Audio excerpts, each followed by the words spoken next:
باقی رہا علمی اختلاف، تو وہ میرے بھائی آپ کسی سے بھی کر سکتے ہیں.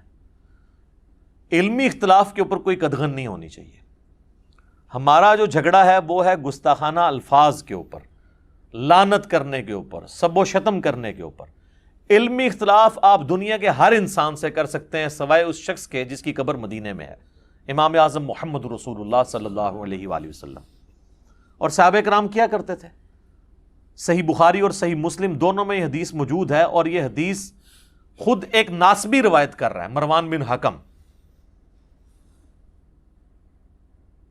اور اس نے امام زین العابدین کو یہ بات بتائی، امام سجاد کو، بخاری میں بھی ہے مسلم میں بھی، کہ میں اس مجلس میں موجود تھا جہاں پر سیدنا عثمان اور سیدنا علی کا اختلاف ہو گیا حج تمتع کے مسئلے میں. حضرت عثمان حج تمتع پہ پابندی لگانا چاہتے تھے، حضرت علی کہتے تھے نبی علیہ السلام نے حج تمتع کو جاری کیا ہے، یہ سنت ہے، آپ اس پہ پابندی نہ لگائیں. اتنی مشکل سے حضور نے یہ مشرکانہ ایک رسم توڑی تھی، کیونکہ عرب کے لوگ حج والے سفر میں عمرے کو گناہ سمجھتے تھے. نبی علیہ السلام نے اس کی اجازت دی، امت کے لیے آسانی فرمائی. تو جب حضرت عثمان اپنی بات پر ڈٹے رہے، حالانکہ خلیفہ راشد تھے، تو حضرت علی نے کہا کہ میں کسی بھی شخص کی وجہ سے رسول اللہ کی سنت کو نہیں چھوڑ سکتا. میں حج اور عمرے کی اکٹھی نیت کرتا ہوں، یعنی جمع کرنے کی، چاہے وہ قران کی شکل میں ہو یا تمتع کی شکل میں. تو انہوں نے سنت کو اڈاپٹ کیا. اس پہ حضرت عثمان نے کوئی ان کو جیل میں نہیں ڈلوایا، نہ کسی نے کہا کوئی گستاخی ہو گئی، کیونکہ ان کو پتا تھا حضرت علی جو ہے وہ دلائل کے ساتھ علمی رد کر رہے ہیں، اور نبی علیہ السلام کی سنت تو ہے. خیر یہ الگ سے ٹاپک ہے. اسی طریقے سے جامعہ ترمذی میں حدیث ہے، اہل شام میں سے ایک شخص آتا ہے حضرت عبداللہ بن عمر کے پاس، حضرت معاویہ کا دور ہے، اور شامی تو آپ کو پتہ ہے ان کی ایک اٹیچمنٹ بھی ہے، اور وہ شام سے آتا ہے. حضرت معاویہ نے پھر اپنے دور کے اندر حج تمتع کے اوپر پابندی لگائی. حضرت علی نے اس کو بحال کیا تھا، لیکن پھر وہ پابندی جب دوبارہ لگی تو امت نے ایکسیپٹ نہیں کیا. تو عبداللہ بن عمر سے آ کے وہ شخص کہتا ہے، ترمذی کے الفاظ ہیں کہ بتائیے حج تمتع جائز ہے، ایک ہی سفر میں حج اور عمرے کو جمع کرنا؟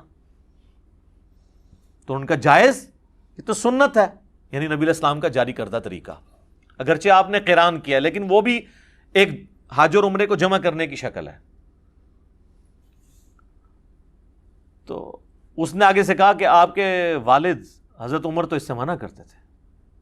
تو انہوں نے کہا بتاؤ کسی چیز کو نبی صلی اللہ علیہ وآلہ وسلم جاری فرمائیں اور حکم دیں اپنے اصحاب کو، اور میرے والد اس کی مخالفت میں کوئی بات کریں، تو میرے باپ کی بات مانی جائے گی یا رسول اللہ کی صلی اللہ علیہ وآلہ وسلم؟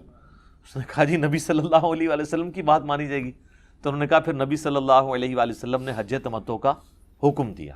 ہم یہ تو اماموں کو لے کے بیٹھے ہوئے ہیں نا، ہم تو بتا رہے ہیں خلفائے راشدین سے صحابہ کرام اختلاف کر لیتے تھے علمی دلائل کی روشنی میں.